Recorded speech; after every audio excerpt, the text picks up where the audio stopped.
In this video, I will quickly show you how to open a MetaTrader 5 account.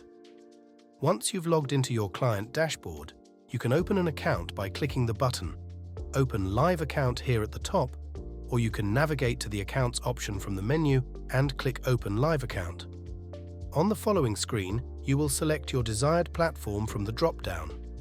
In this case, we will select MetaTrader 5. Next, we will choose our account type.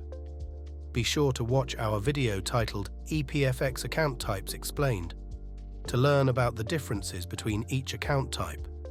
In this case, we will open a raw spread account and click Continue. Then we will select our desired leverage and account base currency.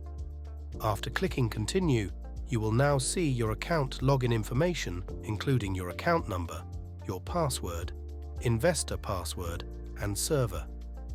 Be sure to store these somewhere for later use when logging into your trade account.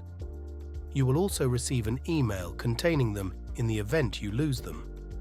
This step-by-step process can be used for opening a demo account. You simply click the Open Demo Account button and follow the same process. Thanks for watching.